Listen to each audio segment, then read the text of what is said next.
Bismillahirrahmanirrahim. Assalamualaikum warahmatullahi wabarakatuh. Saya mengambil kesempatan ini mengucapkan terima kasih kerana diberi peluang untuk membahas usul menjunjung kasih Seri Paduka Baginda Yang di-Pertuan Agong bagi penggal kedua Parlimen ke-15. Pelbagai perkara yang telah diungkapkan oleh Seri Paduka Baginda demi memastikan Malaysia yang sejahtera, makmur dan maju, insya-Allah. Saya akan menyentuh 3 perkara dalam masa yang singkat ini, walaupun saya buat persediaan untuk mencadangkan kepada kerajaan untuk mendapat kaedah mendapat balik revenue ataupun income negara yang sekarang ini menjadi satu perbincangan yang penting. Saya akan bincangkan pembentangan cadangan ini pada ketika pembentangan bajet. Saya akan menyentuh yang pertamanya berkenaan dengan GVET, yang kedua berkenaan dengan isu penyelenggaraan hutan di Kedah, dan yang ketiga berkenaan dengan isu LCS yang kita tengok sekarang ini perlu kita bangkitkan bahawa ini adalah isu kehilangan wang negara yang sangat besar.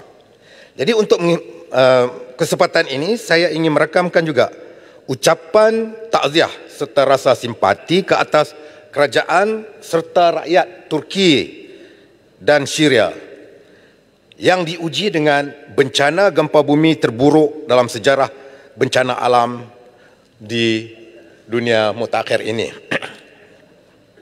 Jadi saya mengucapkan terima kasih kepada kerajaan yang mengambil tindakan cepat menghantar pasukan task force untuk kita sama-sama membantu bencana yang sedang berlaku di Turki ini.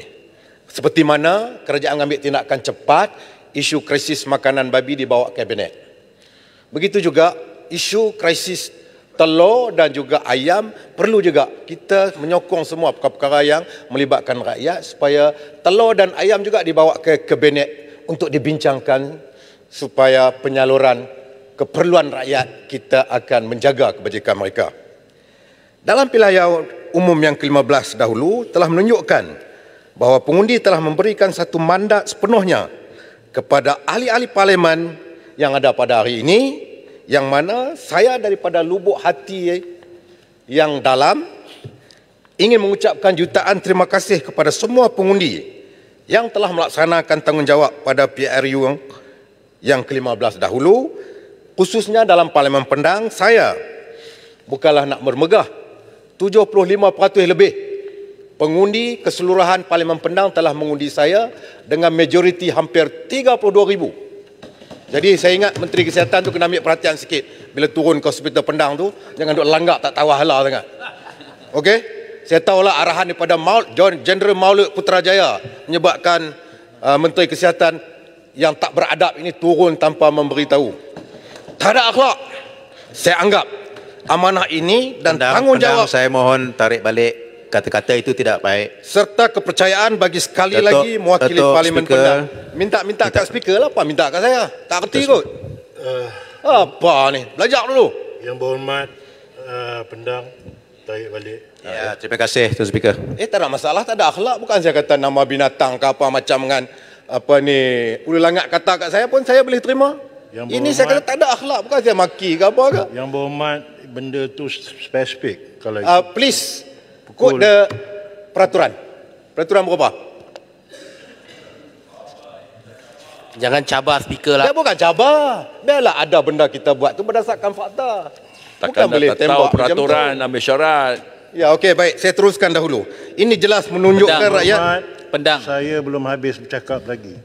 Ya, habis cakap sila. Ya, saya mengerusikan Ya, sila. majlis. Saya mendengar.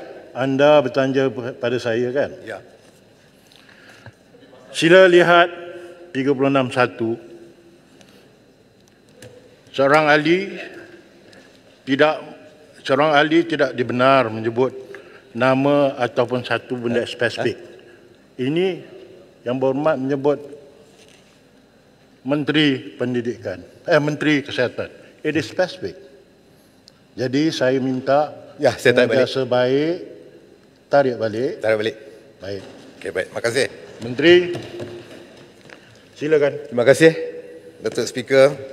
Jadi di sini saya nak menjelaskan berdasarkan track record kerajaan yang lalu, iaitu Kerajaan Perikatan Nasional, rakyat telah memberi satu keyakinan dan kepercayaan supaya kita melawan KKM, kronisme, corruption dan juga nepotisme.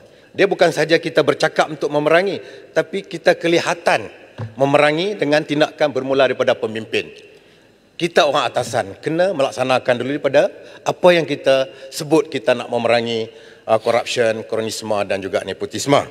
Jadi kita telah mencapai satu kedudukan dengan izin Middle Income Ekonomi Pendapatan Negara ataupun GNI, Pendapatan Negara Kasar. Di Malaysia ini dalam anggaran $11,200 Amerika, iaitu kurang 1,335, membolehkan kita beralih. Kalau kita dah capai ke tahap ini, break even point, kita akan bergerak menjadi negara pendapatan tinggi. Kita terus berusaha. Antara yang perlu ditingkatkan adalah usaha meningkatkan lebih banyak penghasilan pekerja mahir dan sepahara mahir dengan kita memberi penekanan kepada sistem pendidikan TVET. Tadi disebut oleh Selangau. Melalui pendekatan ini kita dapat membentuk generasi baru sumber manusia yang lebih berkemahiran daripada apa yang kita miliki ketika ini. Dalam perkembangan ini, apakah langkah-langkah yang telah dirancang dalam meningkatkan keberdayaan dan kemenjadian pelajar TVET yang akhirnya melahirkan produk berkualiti untuk pasaran pekerjaan sektor kemahiran dan menjamin peluang pekerjaan kepada anak muda yang menceburi bidang ini. Ingin saya tekankan di sini. Pendang. Kuala Kedah. Okey, sila. Cepat sikit, saya tak nak masa. Terima kasih kepada Yang Amat Pendang. Terima kasih kepada speaker. Soalan saya berhubung dengan TVET, iaitu apakah Yang Berhormat bersetuju agar pihak kerajaan atau kementerian dapat memperkenalkan dan memperkasakan program TVET di sekolah-sekolah agama dengan memperkenalkan SKM 1 dan SKM 2. Sekian, terima kasih. Terima kasih, Kuala Kedah. Memang kita telah membuat satu keputusan bersama dengan JAKIM, iaitu mengiktiraf sijil kemahiran mara budak-budak yang anak-anak kita yang belajar di sekolah agama seperti tahfiz TVET dan juga sekolah agama, untuk mereka setelah selesai dalam pendidikan agama, mereka akan dipindahkan masuk ke bidang pendidikan TVET. Yang ini SKM 1, SKM 2. Saya masa saya memegang pengurusi TVET selepas Saudari Nurul Izzah dulu memegang, saya telah merancang satu kerjasama dengan JAKIM untuk kita membina anak-anak kita yang berpendidikan agama disalurkan dalam pendidikan TVET supaya mereka menjadi pemangkin kepada sektor-sektor yang kita rancang bagi memenuhi keperluan pekerja, bagi dalam masa yang sama kita mengurangkan pekerja asing. Jadi ini sektor yang kita sedang tunggu sekarang ini adalah kita untuk nak meningkatkan pendidikan TVET yang lebih luas keperluannya dalam bidang dibandingkan dengan pendidikan akademik. Jadi oleh sebab itu, kita sekarang ni kita melihat peluang kerja yang berprestasi tinggi juga mesti diisi oleh rakyat tempatan, terutamanya golongan belia dalam negara kita. Dalam keputusan Seri Paduka Baginda Yang Agung baru ini menyebut bahawa catatan nilai ekspor kita 1.5 trilion sehingga tahun Disember 2022, iaitu peningkatan 25% berbanding 2021. Ini semua perancangan strategik ketika Kerajaan Perikatan Nasional mentadbir negara. Sektor pelancongan negara juga perlu diberi perhatian, di mana sebanyak 26.8 bilion pada tahun lalu dengan jumlah kedatangan pelancong adalah 9.2 juta. Yang ini mendapat satu lagi penambahan perolehan negara yang kita sebut tadi. Jadi saya ada lebih kurang 10 cadangan bagaimana nak mendapat perolehan negara ataupun income negara ataupun revenue negara. Tapi saya tinggal ketika bentang bajet. Datuk Yang Pertua, dalam hal berkenaan dengan negeri Kedah, Datuk, oh ini apa kalau speaker tu Datuk orang Kedah, saya tulis itu speaker Kedah. Terima kasih. Saya ingin menggesa kerajaan untuk memberikan pampasan munasabah kepada kerajaan negeri Kedah atas peranan dalam memelihara hutan simpan Ulu Muda sebagai pusat tadahan air untuk kegunaan domestik, perindustrian dan pertanian. Kawasan Ulu Muda juga kawasan yang tidak boleh disentuh apabila kawasan punca sungai ini membekalkan 90% bekalan air di negeri Kedah, 80% kepada Pulau Pinang dan 70% kepada Perlis untuk tujuan pengairan sawah, sumber air yang bersih dan sebagainya. Jadi kita harap dengan permohonan ini boleh isytihar sebagai pewartaan Ulu Muda ini hutan simpanan kerana dia memberi sumbangan penyaluran kepada 3 negeri. Jadi kita harap negeri yang mendapat air bersih ni free ini, dia berniaga pula dengan rakyat, dia dapat duit, bayarlah sikit kepada kerajaan Kedah untuk maintenance, penyelenggaraan kepada jangka masa kehidupan rakyat di 3 negeri ini. Jadi kalau inilah seterusnya, saya minta pihak kerajaan persekutuan untuk menyemak semula kadar bayaran pajakan Pulau Pinang kepada negeri Kedah. Permintaan ini adalah berdasarkan kepada Perlembagaan Persekutuan dan di bawah Perkara 2 Treaty pada tahun perjanjian. Yang Mak Penang, saya minta sikit penjelasan. Cepat sikit, saya tak ada Ulu Muda.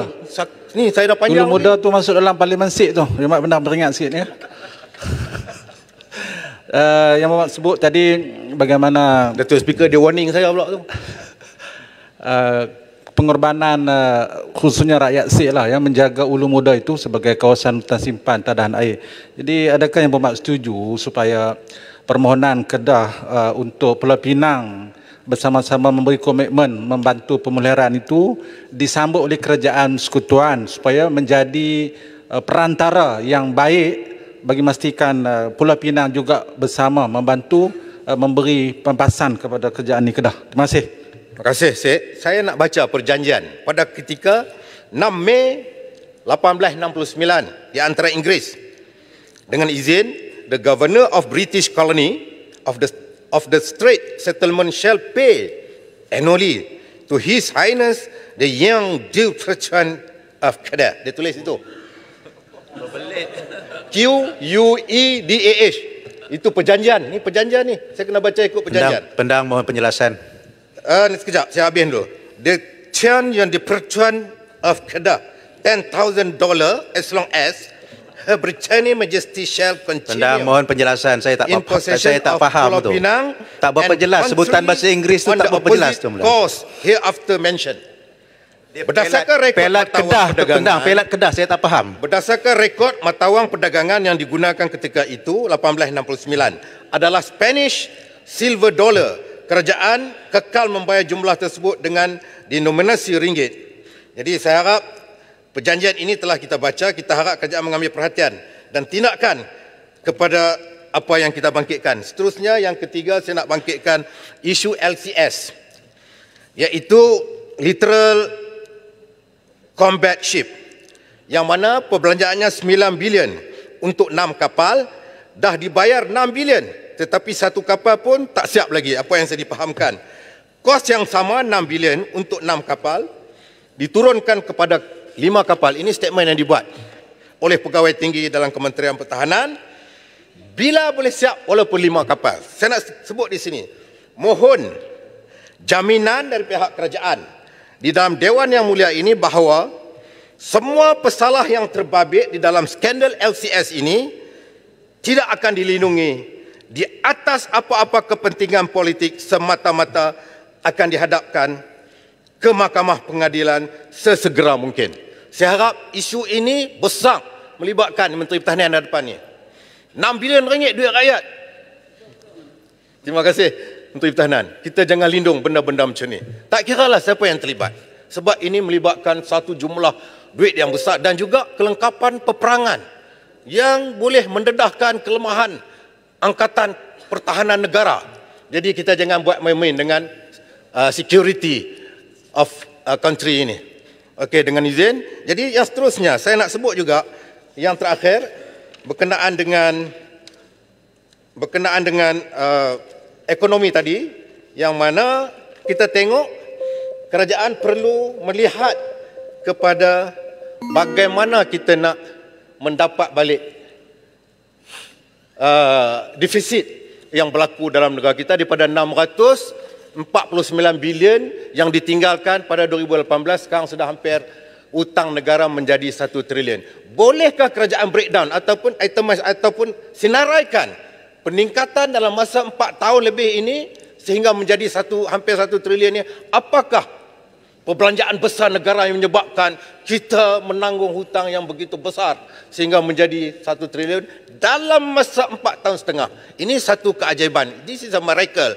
Dengan izin Tuan Datuk Yang di-Pertua. So saya menggulung bahawa apa yang saya bangkitkan ini pihak kerajaan mengambil tindakan dengan seberapa segera. Sekian, saya menyokong ucapan titah Duli Yang Maha Mulia Seri Paduka Yang di-Pertua Agong pada hari perasmian itu. Dengan ini, terima kasih. Wallahualam. Terima kasih Yang Berhormat Pendang.